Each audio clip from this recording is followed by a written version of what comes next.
time. Our next presenter, ladies and gentlemen, is known not only for his nightly satirical take on the news, but also his deep commitment to press freedom. Please welcome the host of The Daily Show, Jon Stewart.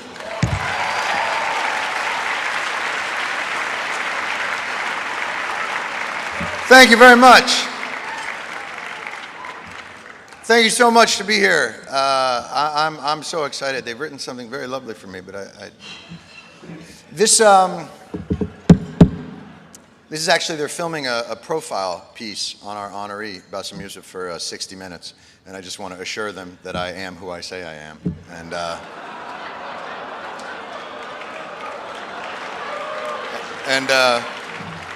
And you don't have to check. Is there a committee to protect comedians? Or it doesn't work that way? It's all right. I felt Scott's bicep on my way up. I think he can handle it.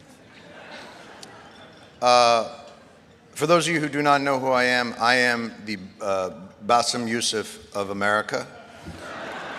Thank you. I appreciate that.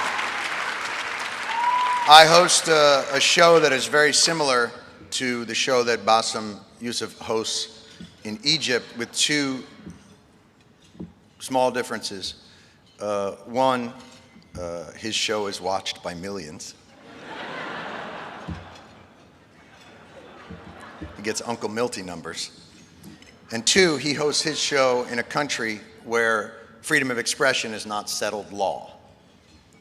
He helps carve out the space through his show to help that country understand the importance of dissent and satire's role within that. Now, Bassem did his show, it took off on YouTube and it became a sensation, and he got a show on a proper channel, and on the Friday nights when it airs, the entire country comes to a halt and they all come out and they all watch it. And he was phenomenal. I mean, it's funny, it's sharp. If President Mohamed Morsi wore a funny hat, that Friday, Bassem would wear a funnier hat. And he would crush it. And he would talk about the Muslim Brotherhood, and he would show clips, and it was a sensation. And then the people took to the streets at the end of June, and they drove Morsi from power, and the army took over. And Bassem had a choice. Bassem could stop doing his show at that moment and leave a hero. He was beloved. He had his name chanted at him in the streets by all the people that took to the streets and called for Morsi's ouster. Or he could stand for a higher principle, which is not that his satire was purposeful for regime change, but that his satire was purposeful for expression. And so Bassem Youssef stood up and did his show and made fun of the new regime and their funny hats. And that lasted a day. So it turns out that the new regime in Egypt has less of a sense of humor than the Muslim Brotherhood.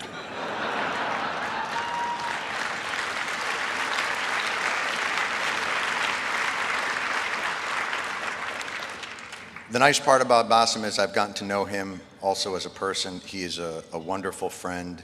He is a surgeon when it comes to satire, and an actual surgeon. He is a heart surgeon. That's how you know he's not Jewish, is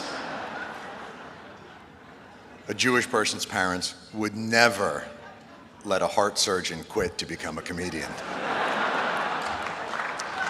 He is an incredible comedian and satirist, and an even better man, and I'm honored to be his friend, and more importantly, to be his colleague. And I couldn't respect him anymore. He's truly an inspiration to me and my entire team, and we marvel at the material they're able to put together and their courage in putting it out on the air. So I'm thrilled to be here tonight, and please take a look at this.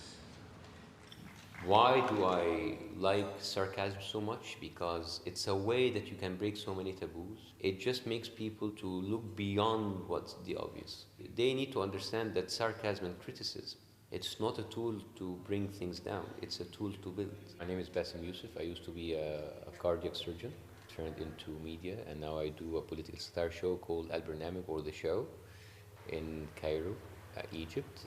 What inspired me to do the shows were actually the discrepancy between what we saw on TV and what we saw on the ground. Because I went to Tahrir, I was one of the doctors that helped to care for the wounded, and I would go back home and I see a totally different reality. And instead of just being angry about it, the best way to deal with it is just to make fun of it. When I started in YouTube, it was just me writing. When we went to TV, we had a bigger research team. So when you have more exposure, your research has to be much more powerful. We don't have real media covering what's going on in Egypt. That made him famous, made him a hero for a lot of Egyptians who wanted to see change in Egypt. Over the last year, when Mohamed Morsi, a former president, was in power, he was maybe the most critical. And a lot of people think that he single-handedly made sure that Morsi is exposed in front of the people by examining his record, by showing the contradiction between the things he said during the campaign to be president, and then later on what he did on the ground. And at a time when Mohamed Morsi, who pressed more charges against journalists than the history of Egypt, Bassem Youssef kept going. And every week we would say, that's it, he can't take things any further.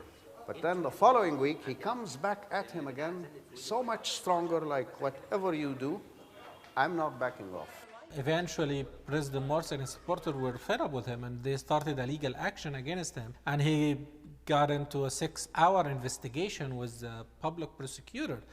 He was actually repeating every joke that I said, and said, what did you mean with this? What did you mean by telling this joke? And we were actually reading the script and watching the videos, and people were laughing. So it was funny. It was quite funny. What did you mean with this joke? Okay, I meant that you... Did you mean then to insult the president? Not at all, no. I wouldn't dream of it. Now the people who was against me going to the general prosecutor are very happy to send me again to the general prosecutor, because I don't say the things that they like right now. The thing is, I don't have a side. I think I'm an enemy to anybody who's an extreme.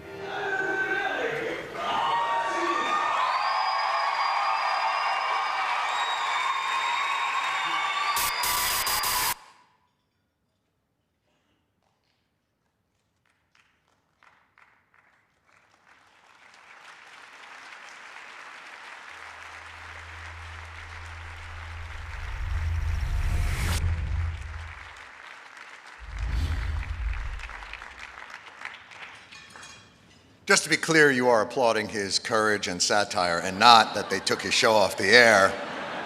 The timing on that was weird, but I get it. Point taken, point taken.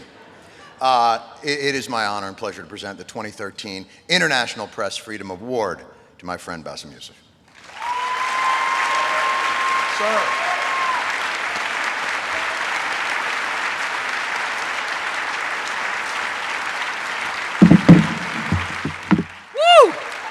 What's up, New York? Ladies and gentlemen, it gives me great pleasure to be recognized by the Committee to Protect Journalists. It's really amazing to get this award, considering the fact that I'm not even a journalist. So it seems that you ran out of names. So last chance, guys. Was this award meant for me? Can I take it home?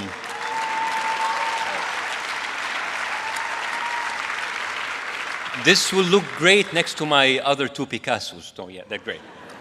So again, I would like to thank the committee for this great honor. And I have to say that I am quite impressed by how the committee chose the date of the ceremony to be held in Thanksgiving week. So if you are a journalist who survived death threats, legal harassments, and imprisonment, good luck going through the Black Friday stampede.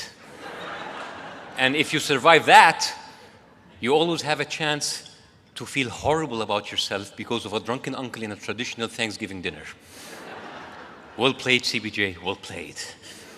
I'm doing my shopping tomorrow at Woodbury Commons, so I'm safe, pre-sale. I'm extremely honored to be even mentioned in the same sentence with those incredible freedom fighters from Turkey, Ecuador, and Vietnam. Those people really went through a lot, yes.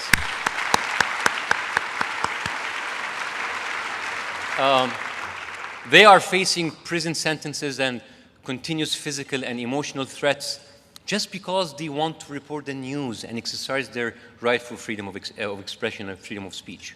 So in order to honor them and many other journalists around the world, I tried to look up some smart quotes, not just to make them feel better, but to try to impress you and give a false impression that I can actually read. So here it comes the feel-good quote about freedom fighters. James Connolly once said, "The apostles of freedom are ever idolized when dead, but crucified when alive." You feeling better? So don't worry, guys. In a couple of 100 years, people will start loving you. Meanwhile, they just want to put a bullet in your head, throw you in a car trunk, and bury you somewhere in Jersey. But in 200 years, you're going to be fine. So I have to say that when I read the bios of my esteemed colleagues, I felt quite humbled by their struggle. I did have my share of love where I come from, and all I did was crack some newsy jokes. But it seems that even if you stayed on the lighter side of things, that would still put you in trouble like people who report the news with a straight face.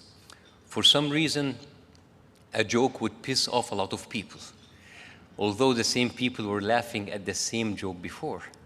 But it only hurts when the joke is on you. So the same people who defended our freedom a few months ago, as I was taken for questioning on accounts of blasphemy, insulting the president, and threatening national security, those people are now quite indifferent when I am faced with charges like disturbing the peace, grand treason, and of course the gift that keeps on giving, threatening national security. Many will pretend to have a sense of humor until this claim is actually tested. And when that happens, they will be angry. They will accuse you. They will try to label you. But the truth is, they are just too lame. Frank Moore Colby once said, "Men will confess to treason, murder, arson, false teeth, or even a wig. How many of them will own up to lack of humor?" Freedom of expression is not a privilege. It is a universal right. It is a fundamental right. Now, you don't have to be a journalist or a reporter. You can just be an ordinary citizen with a camera and a YouTube channel. This is how we started, with a camera and a YouTube channel. I don't know how this will end, but at least this is how we started. Speaking of how we started, I would like to thank my incredible team, who are the real reason behind me standing here tonight, especially those who have been with me from day one. Tariq Azzaz, my friend, my colleague, co-creator of Barnamij, thank you. This is a dream that many people contributed to, and it all started by watching something called The Daily Show by Jon Stewart. John, you are a true inspiration for me and my team back home, and tonight I want to thank you for your friendship, even more than your inspiration. But if I get killed or if I die in prison, my soul will come back and hunt you down.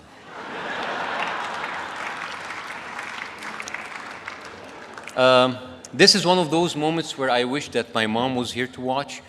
She passed away a few weeks ago, and I am sure she is watching over me now. My awesome, incredible, and very cool dad is here, and we both know what this means to her.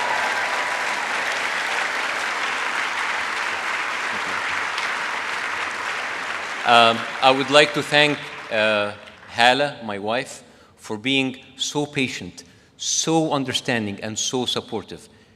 She is handling me and our 20-month-old little destructive ball of energy called Nadia, and it is hard to know which one of us drives her more crazy. Finally, I wish you all happiness, freedom, and lots of laughter. It is said that the freedom of any people can be judged by the volume of their laughter. So my wish for humanity, for you all, is to have the loudest laughs ever. Thank you very much for such a great honor. I hope you enjoyed your dinner. Please loosen your pants for food and save some room for your Thanksgiving turkey. Thank you very much.